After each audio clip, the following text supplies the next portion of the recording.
Let's discuss primary myelofibrosis, another important myeloproliferative neoplasm.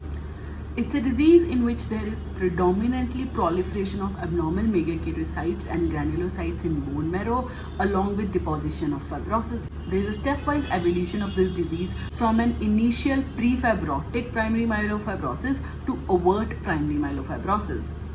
It is usually encountered in the 6 to 7 decade. There is no gender predisposition. There may be history of benzene exposure or radiation exposure in patients. The sites of involvement are usually limited to blood and bone marrow, but in late stages, due to myeloid metaplasia or extramedullary hematopoiesis, splenomegaly may occur. 30% of the cases are initially asymptomatic at the time of diagnosis. More than 50% cases may show typical constitutional features like night sweat, fever, malaise, weight loss, anemia. In the initial prefibrotic stage, sometimes the only finding is masked thrombocytosis, and it then mimics essential thrombocythemia. Therefore, neither sustained thrombocytosis nor a particular defined mutation can differentiate between pre-PMF and essential thrombocythemia. Bone marrow morphology is very important for this distinction. Apart from splenomegaly, hepatomegaly, gouty arthritis and renal stones can also be seen in these patients. The classic picture of overt myelofibrosis in PBS is leukoerythroblastosis and isopoikilocytosis associated with teardrop RBCs. Bone marrow is hypocellular and there is marked reticulin or collagen fibrosis and organomegaly. Fibrosis is associated with specific quantitative or semi-quantitative grading system in myelofibrosis. If you look at the semi-quantitative bone marrow fibrous grading system, it ranges from 0 to 3. 0 being scattered linear reticulum, which is with no intersections, and it is almost similar to the normal marrow. When it comes to myelofibrosis 1 stage, there is loose network of reticulin with many intersections, especially in perivascular areas. Now myelofibrosis 2 has diffuse and dense increase in reticulin fibrosis with extensive intersections. There may be focal bundles of thick fibers of collagen or focal osteosclerosis, which gets worsened in myelofibrosis stage 3. Diffuse and dense increase in reticulin fibrosis with extensive intersection along with coarse bundles of thick fibers of collagen and diffuse osteosclerosis. For myelofibrosis 2 and myelofibrosis 3, since collagen deposition has started, we need collagen stains, that is trichome stain confirmation. There is also semi-quantitative grading of collagen, which ranges from again 0 to 3. 0 being collagen only deposited in perivascular spaces, which is normal, to 3 being more than 30% of marrow space being covered by dense, coarse collagen fibers. We also have a semi-quantitative grading of osteosclerosis.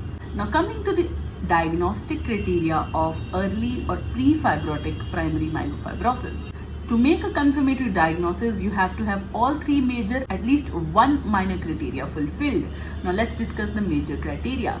Number 1, megakaryocytic proliferation and atypia without reticulin fibrosis grade being more than 1, and there is age-adjusted increase in bone marrow cellularity. There is granulocytic proliferation and often decreased erythropoiesis. The second, that is WHO criteria for Beecher-Abelson CML, ET, PV or MDS are not met. Major criteria number 3, JAK2, calretinin or MPL mutation or presence of any other clonal marker. Now coming to minor criteria, presence of at least one of the following is important in 2 consecutive examinations. First is anemia not attributable to another comorbidity. Leukocytosis more than equal to 11,000. Palpable splenomegaly, and LDH above the upper limit of reference range, because sometimes uncommonly the only findings might be increased LDH and unexplained leukoerythroblastic picture. Now bone marrow findings of prefibrotic early primary myelofibrosis are that it is hypercellular with increase in megakaryocytes and granulocytes. Granulocytes might show slight left shift, but there is no increase in blast. Erythropoiesis is usually decreased, but there is no dysplasia in RBC progenitors. Now coming to megakaryocytes. Megakaryocytes here are morphologically abnormal. Their distinct atypia and topographical distribution is essential for the diagnosis of prefibrotic PMF. They are usually found in dense clusters adjacent to bone marrow, vascular sinuses, and bony trabeculae. There is a deviation from normal NC ratio, and there is an abnormal clumping pattern of chromatin. Hyperchromatic cells showing bulbous balloon-like or cloudy chromatin, and there may be naked nuclei also present. Megakaryocytes are more atypical than in any other myeloproliferative neoplasm. It is important to mention here that one has to differentiate between essential thrombocythemia and prefibrotic or early primary myelofibrosis. To the diagnostic criteria of overt primary myelofibrosis, again there are 3 major and 1 minor criteria have to be fulfilled for confirmation. The first major criteria is megakaryocytic proliferation and atypia as accompanied by reticular fibrosis of grade 2 or 3. Second criteria is WHO criteria for ET or BCR Abelson positive CML or PV are not met. Third criteria again JAK2, MPL or calretinine mutations.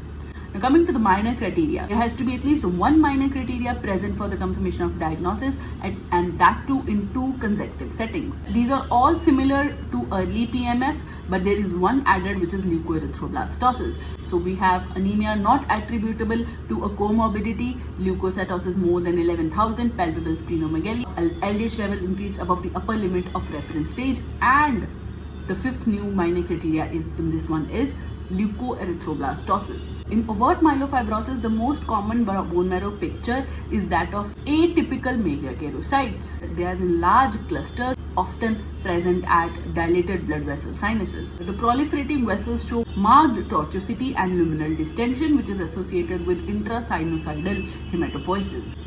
The development of overt fibrosis in PMF is associated with disease progression. Extramedullary hematopoiesis may be seen in liver and spleen, and always rule out myeloid sarcoma. Calretinine is associated with good prognosis, but if all the 3, that is JAK2, calretinine, MPL, they are all negative, triple negative, mutation status is associated with worse prognosis. Coming to prognosis, survival time for early prefibrotic PMF is usually 10 something years, but it decreases to 3 to 7 years in overt fibrosis. The major cause of morbidity and mortality in PMF patients is bone marrow failure or thromboembolic event or portal hypertension, cardiac failure, etc.